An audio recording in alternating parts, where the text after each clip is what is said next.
Hacer dietas puede ponerte en riesgo.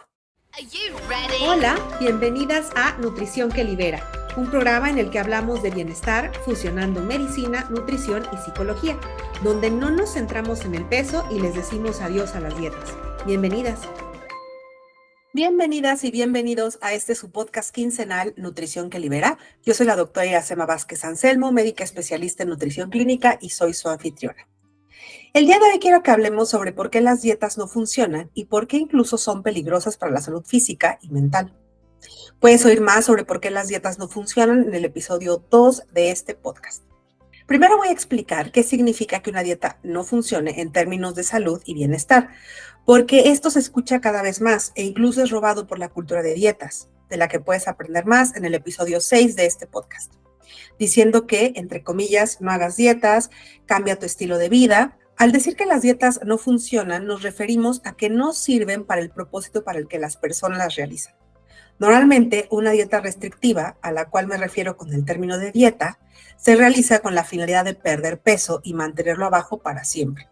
Primero, hay muchas personas que están a dieta constantemente, comiendo muy poco y no logran más que perder algunos gramos. Y, por otro lado, el 95% de las personas que hacen dietas restrictivas van a recuperar el peso perdido en máximo un lapso de 5 años. Eso está descrito en múltiples artículos de investigación. Si una dieta funcionara, con realizarla una sola vez te mantendrías delgada por el resto de tu vida.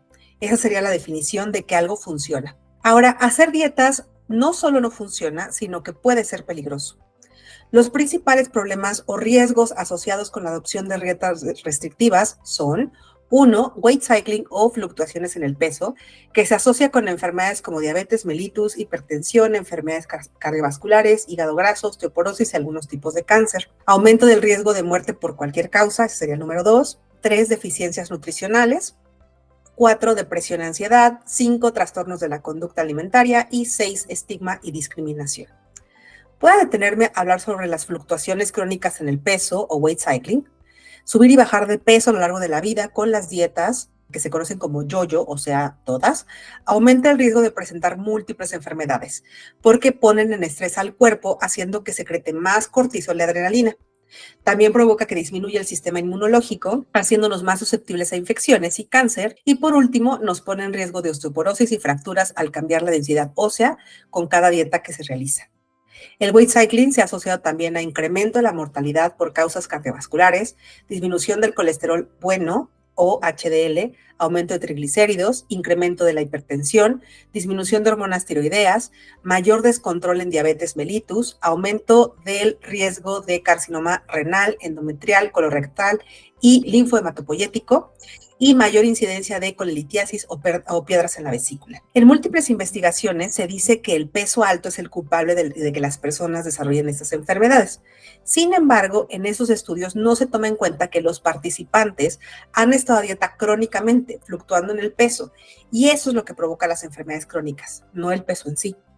Otro riesgo que mencioné de hacer dietas restrictivas son las deficiencias nutricionales asociadas con las dietas restrictivas. Cuando hay una dieta que no aporta suficientes calorías y que está desequilibrada en macronutrientes, que son los carbohidratos, grasas y proteínas, es muy probable que tenga deficiencias de micronutrientes. Algunos ejemplos de estos son: 1. Deficiencia de vitaminas del complejo B. 2. Deficiencia de zinc. 3. Deficiencia de vitaminas antioxidantes como la vitamina A, C y E. Deficiencia de magnesio, sería el 4. 5. Deficiencia de electrolitos como sodio y potasio. 6. Deficiencia de hierro. Y 7. Deficiencia de ácidos grasos esenciales. Todas estas alteraciones nutricionales pueden verse con caída de pelo, piel seca, alteraciones en el estado de ánimo y en la función cognitiva como la memoria y la atención, alteraciones gastrointestinales como estreñimiento, alteraciones menstruales como la menorrea o la ausencia de menstruación, alteraciones en las hormonas sexuales y tiroideas que van hacia la baja y alteraciones en la función inmunológica. Ahora quiero hablar sobre la efectividad a largo plazo de las dietas para perder peso en comparación con enfoques más centrados en el bienestar y no en el peso. Los enfoques no centrados en el peso ponen atención en mejorar la relación con la comida, quitar juicios morales sobre la comida, crear conciencia sobre las señales de hambre y saciedad, enfocarse en el bienestar físico y emocional sobre perseguir un peso o talla más bajos e impulsar eliminar el estigma que experimentan las personas en pesos altos. Se ha observado que con estos enfoques mejoran aspectos fisiológicos, psicológicos y de comportamiento. Existe evidencia de al menos 6 estudios clínicos aleatorios que indican que el enfoque en salud en todas las tallas, o HACE por sus siglas en inglés, mejora parámetros fisiológicos como la presión arterial o los lípidos o grasas en sangre, mejora comportamientos de salud como la actividad física y disminuye las conductas alimentarias de riesgo. También mejora los resultados psicosociales como el estado de ánimo, la autoestima y la imagen corporal. También se han encontrado efectos benéficos en la salud física y mental, como disminución del colesterol LDL o entre comillas malo, presión arterial sistólica, sintomatología de trastornos de la conducta alimentaria, depresión y ansiedad. Estos enfoques reducen el estrés psicológico e incrementan la actividad cardiovascular en mujeres previamente sedentarias. Y de las cosas más importantes, se ha encontrado que ofrece resultados a largo plazo.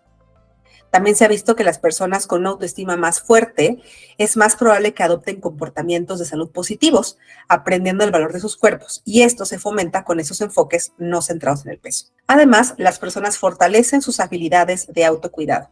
En cuanto al movimiento, se promueve el bienestar a través del ejercicio en lugar de dar guías de intensidad y frecuencia, lo que hace más probable que las personas mantengan una actividad física regular. Hablemos ahora de cómo las dietas restrictivas afectan la relación de la persona con la comida y con su cuerpo. La cultura de dieta genera estándares de belleza y de tamaño corporal casi imposibles de alcanzar, pero los individuos se sienten en la necesidad de intentar entrar dentro de estos estándares, con lo que se inician en procesos de dietas y pérdidas y ganancias de peso, esas fluctuaciones, frustrándose porque no consiguen llegar o mantener esos pesos supuestamente, entre comillas, ideales. Esta frustración provoca ansiedad y depresión y puede hacer caer a las pacientes en conductas riesgosas de alimentación y desarrollar trastornos alimentarios. Las pacientes desarrollan miedo e incomodidad alrededor de la comida, piensan demasiado en ella y en lo que podría llegar a ser en sus cuerpos. Y como mencioné antes, las dietas no solo afectan el estado emocional de las personas, sino también el físico. Hacer dietas restrictivas constantemente hace que se afecte el estado metabólico de las pacientes. Todos poseemos 2 hormonas, leptina y grelina. Leptina es secretada por el tejido adiposo y nos ayuda a disminuir el apetito. La grelina es secretada por el estómago y hace que tengamos más hambre. Cuando nos ponemos a dieta, los niveles de esas hormonas se alteran, aumentan los niveles de grelina y disminuyen los de leptina, provocando que la persona esté constantemente con hambre y buscando y pensando en comida. Además, en diferentes investigaciones se ha observado que los niveles de estas hormonas permanecen alterados incluso años después de haber dejado de hacer dietas. Otro aspecto del metabolismo que se ve alterado es el gasto energético basal.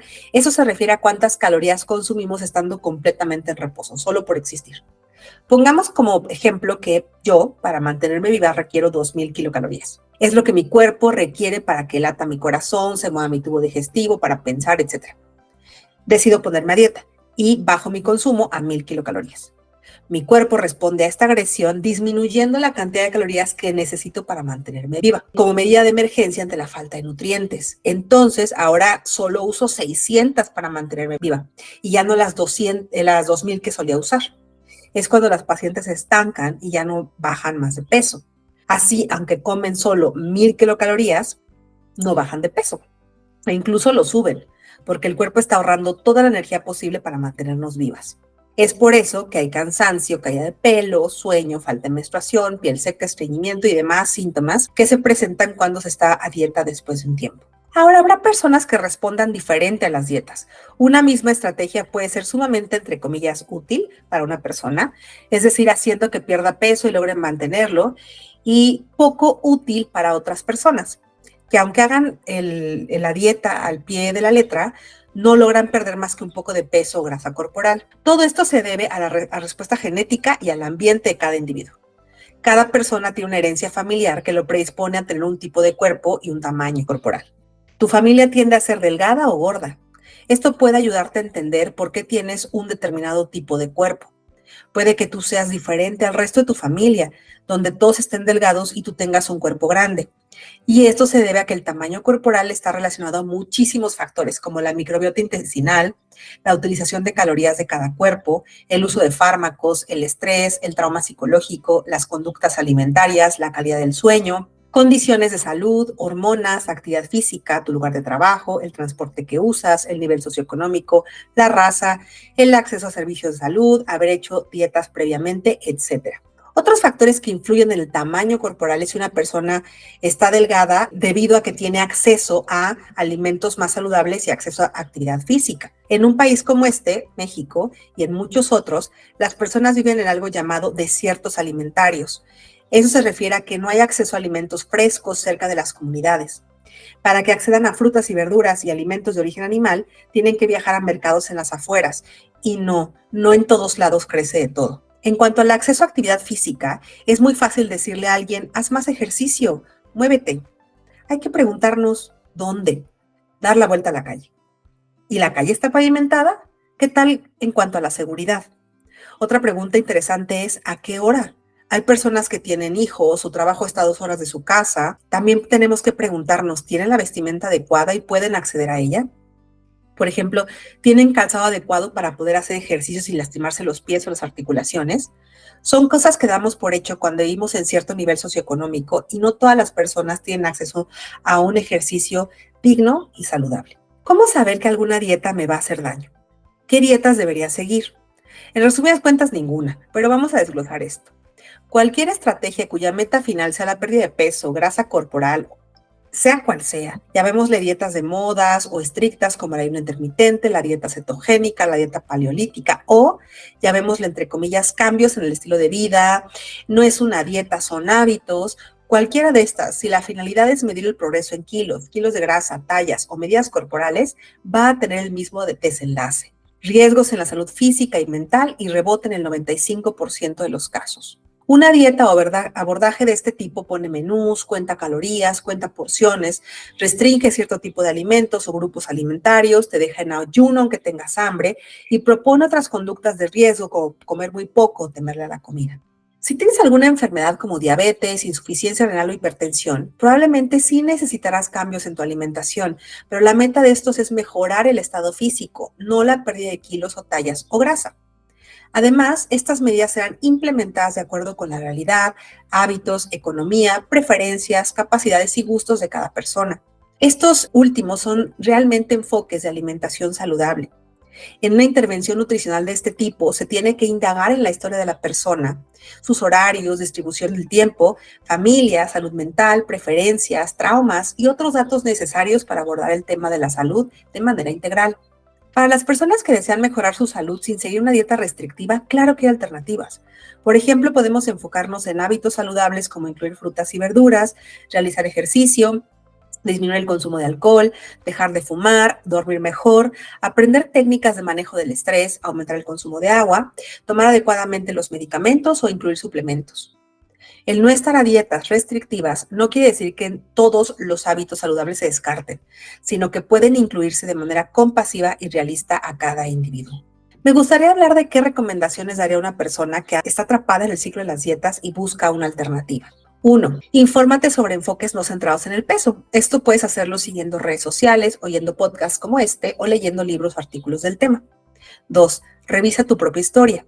¿Cuántas veces has estado a dieta? ¿Cuántas veces ha funcionado? ¿Cómo te has sentido durante y después de cada dieta?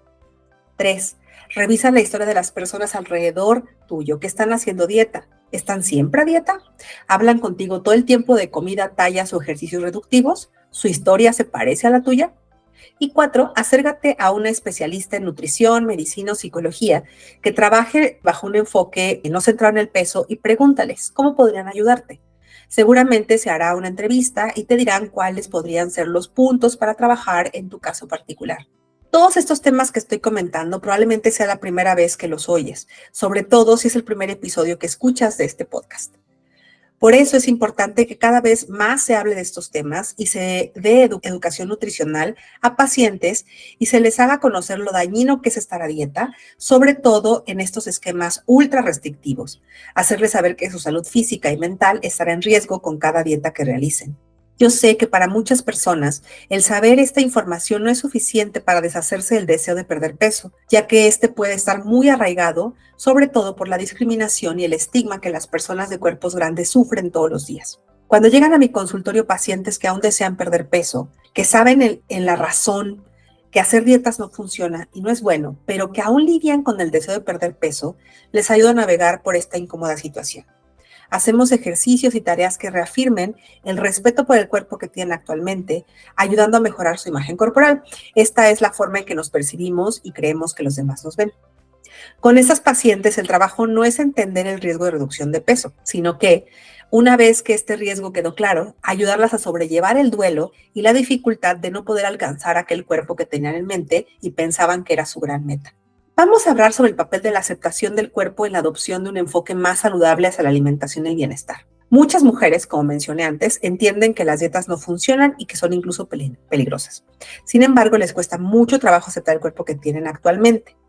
Me dicen si podrían hacer una última dieta y después dejarlas para siempre. Quisieran reconciliarse con su cuerpo y con la comida después de haber bajado unos kilos. Tienen la idea de que será más fácil aceptarse y comer con libertad si están delgadas. Sin embargo, aquí entra nuevamente el tema de que las dietas no funcionan a largo plazo para la mayoría de las personas. Si haces una última dieta, entre comillas, seguramente regresarás al peso inicial e incluso podrías ganar más peso, porque la principal razón del aumento de peso es la restricción calórica, como ya vimos con la disminución del gasto energético basal y el aumento de ghrelina y la disminución de leptina. No tienes que iniciar este camino renunciando a la idea de perder peso. Puedes iniciar poco a poco e ir adquiriendo confianza y respeto por el cuerpo que tienes actualmente. Pero eventualmente se hará un duelo por el cuerpo que querías tener y ahora podrás aceptar y cuidar el cuerpo que tienes en este momento. Si quieres saber más sobre el duelo al cuerpo, escucha el episodio 10 de este podcast y para oír sobre el miedo a engordar, escucha el episodio 11. Las personas que han estado a dieta por muchos años ya no saben cómo comer. Están acostumbradas a que una nutrióloga les diga qué cantidad y en qué horario comer y les enseñan a desconfiar o esconder sus señales de hambre y saciedad. En una consulta no centrada en el peso, les ayudamos a las personas a que vuelvan a conectar con la confianza en sus cuerpos y con sus señales de cuándo empezar a comer y de cuándo parar. Dejar de hacer dietas también significa aprender que no tienes que tener un experto en comida que te diga cómo alimentarte. Sí puede haber alguien a tu lado para guiarte, pero no es necesario que te diga cuántos gramos de cada cosa tienes que consumir, a menos que tengas ciertas enfermedades como insuficiencia renal o hepática. En algunas situaciones sí será necesaria la creación de un menú o una especie de guía nutricional, en casos en que las personas están muy perdidas con respecto a su alimentación, pero no será con mínimos de alimentos. En la mayoría de las ocasiones será sin porciones y solo es un ejemplo de lo que la persona puede comer. También se dará educación en la alimentación. Por ejemplo, tengo un paciente que ya no está haciendo dietas. Tiene resistencia a la insulina, los triglicéridos altos e hipertensión. Claro que se beneficiará de cambios en la alimentación. Él no conoce qué es un carbohidrato, qué es una proteína o qué es una grasa. Entonces, la educación de la alimentación puede comenzar por ahí. Probablemente necesite una guía del tipo de alimentos de cada macronutriente con sugerencias de horarios. Eventualmente se busca que los pacientes puedan entender de qué se trata y armar sus propios menús, de acuerdo con sus preferencias y disponibilidad que tengan de alimentos. Hablando de otra cosa, es importante mencionar el impacto de las redes sociales y los medios de comunicación en la perpetuación de la cultura de dieta. Se nos muestran películas, videos, publicidad, series de televisión, concursos, artistas e influencers que son delgadas y que tienen vidas maravillosas alrededor de la delgadez. No se nos muestran personas gordas, simplemente existiendo, enamorándose, trabajando, teniendo éxito, casándose, teniendo hijos, logrando cosas, siendo artistas, etc. Las personas gordas en redes sociales y medios de comunicación son mostradas como sucias, que no se preocupan por su apariencia o su salud, que no son amadas, en fin, no son protagonistas. Y si lo son es porque adelgazaron y cambiaron su apariencia. Para contrarrestar esas imágenes es importante que cada vez haya más personas gordas que ocupen espacios importantes, que haya representación. También es necesario que se dejen de mostrar imágenes de mujeres retocadas con cuerpos poco realistas. Que la venta de productos no esté dirigida únicamente a que compres cosas de belleza y adelgazamiento, que le venden a tus inseguridades y hacen ricas a las personas que venden esos productos. Cremas, fajas, dietas, pastillas, aparatos de ejercicio, cirugías e inyecciones, todo para acabar con las inseguridades que estas empresas crearon. Es necesario fomentar un cambio cultural hacia la relación más equilibrada y saludable con la comida y el cuerpo. ¿Y cómo hacemos esto?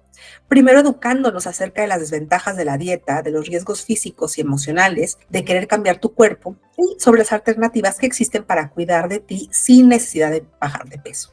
Mi visión para el futuro de la atención médica y la nutrición es uno alejado de las dietas y la reducción de peso, que se centra en el bienestar integral y para esto quisiera hablarle a mis colegas. Existe todo un mundo diferente, lejano a las dietas, uno más compasivo y saludable en todos los aspectos. Les invito a informarse leyendo o escuchando más sobre esos temas. Afortunadamente, cada vez somos más profesionales de la salud que estamos teniendo conversaciones fuera del paradigma centrado en el peso. Me despido deseando que este episodio te ayude a ver que hacer dietas no es la solución a tu búsqueda de bienestar físico y emocional y te dé curiosidad de probar un método distinto. Puedes tener una consulta conmigo, no centrar en el peso. Hay opción de que sea presencial en la Ciudad de México o en línea en cualquier parte del mundo. Si tienes dudas sobre este servicio, puedes seguirme en mi Instagram, @nutriólogaquelibera, o visitar mi página web, nutricionquelibera.com. En estos dos lugares puedes hacerme preguntas. También quiero invitarte a mis sesiones de coaching que siguen con el 75% de descuento, así que están a un precio muy accesible. Esas sesiones son distintas de las consultas médicas y nutricionales.